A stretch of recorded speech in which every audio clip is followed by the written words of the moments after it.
ભાજપ મહિલા મોરચાના પ્રમુખે આપઘાત કર્યો। અગમ્ય કારણોસર તેમણે ગળે ફાંસો ખાઈને જીવન ટૂંકાવ્યું, જે બાદ મૃતકના પરિવારે હત્યા થઈ હોવાની આશંકા વ્યક્ત કરી। મૃતકના પરિવારે કોર્પોરેટર ચિરાગ સોલંકી અને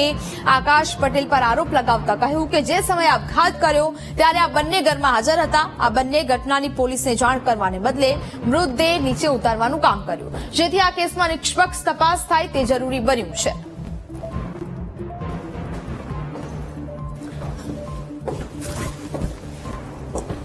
બેન ભાજપના કાર્યકર્તા હતા, ઇવન પોઝિટિવ સમાજસેવક પણ હતા, પણ આ જે હાદસો બન્યો એ આત્મહત્યા નથી, એ હત્યા એવું અમને સંકોચાઈ રહ્યું છે કે હત્યા થઈ છે।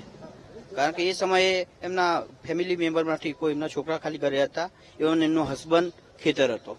અને રૂમમાં ફક્ત ચિરાગભાઈ હતા અને કોઈ આકાશભાઈ કરીને હતા, એટલું અમને ખબર છે। અમારે કેવું એમ કે જો ફાંટો લાયક હોય તો ફરજમાં નીતિ નિયમ પ્રમાણે પહેલા આપણે પોલીસને બોલાવવાની હોય, તો પોલીસને કેમ ના બોલાવી?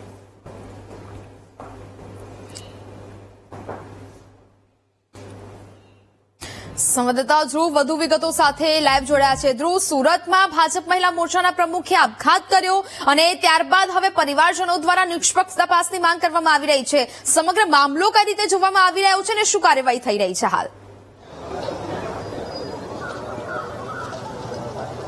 બિલકુલ, સુરતના ભાજપના જે વોર્ડ નંબર 30ના મહિલા મોરચાના પ્રમુખ છે તેને આપઘાત કર્યો છે કે તેની હત્યા થઈ છે તે અંગે અત્યારે હાલ એક રહસ્ય બની રહ્યું છે। પરંતુ જે રીતે જે એના ઘરમાંથી જયારે મૃતદેહ મળી આવ્યો અને ત્યારબાદ જે રીતની પ્રતિક્રિયા એક પછી એક સામે આવે છે, ત્યારે પ્રાથમિક ધોરણે પહેલા એવું હતું કે તેનો આપઘાત કરવામાં આવ્યો છે, પરંતુ ત્યારબાદ કેટલાક પરિવારજનોના તેના નજીકના સંબંધીઓ જે છે તેમણે આ આપઘાત નહીં પરંતુ ક્યાંક હત્યા કરવામાં આવી હોય તે પ્રકારની આશંકા પણ વ્યક્ત કરવામાં આવી છે। તો આ બાબતે નિષ્પક્ષ તપાસ થાય તે પ્રકારની વાત કરાઈ રહી છે। સ્થાનિક જે કોર્પોરેટર જે છે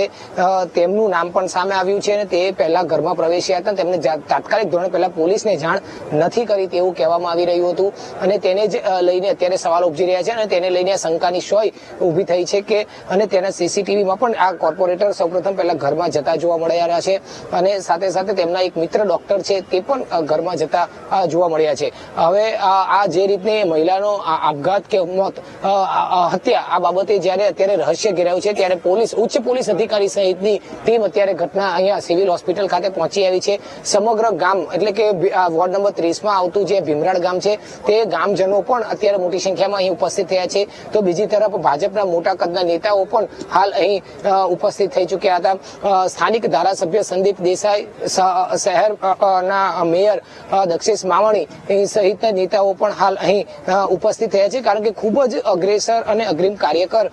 જે છે તે આ ભાજપના હતા। અત્યારે જે રીતે જોઈ શકાય છે કે સ્થાનિક ધારાસભ્ય જે છે સંદીપ દેસાઈ છે, શહેરના મેયર જે છે તે દક્ષેશ માવાણી તેઓ પણ અહીં ઉપસ્થિત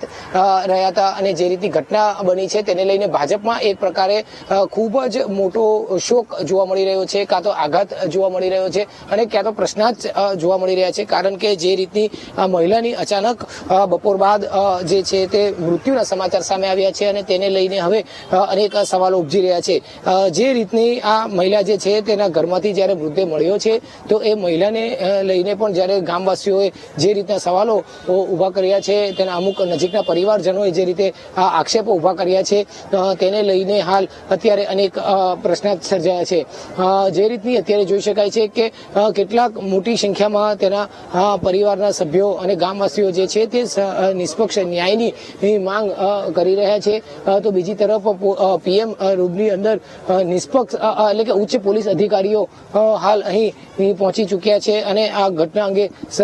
તપાસ થાય તે પ્રકારની વાત કરી રહ્યા છે। જે રીતે ગામવાસીઓ અને તેમના નજીકના સંબંધી જે છે તે આપણી સાથે જોડાયા છે, તેઓની સાથે વાત કરવાનો પ્રયત્ન કરીશું। નિમેશભાઈ, જે રીતે મહિલા ખૂબ જ અગ્રેસર હતા, ભાજપમાં અગ્રેસર કાર્યકર્તા હતા,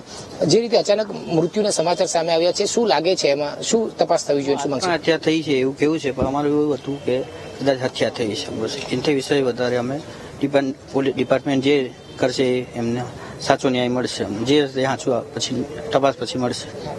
ખાલી કઈ રીતે માંગ છે આપની, શું તપાસની માંગ છે? જે સાચો રીતે મળે ન્યાય, મતલબ હત્યા થઈ હોય તો હત્યાથી ન્યાય મળવો જોઈએ અને જે પોતે આત્મહત્યા કરી હોય તો પછી એ રીતનું।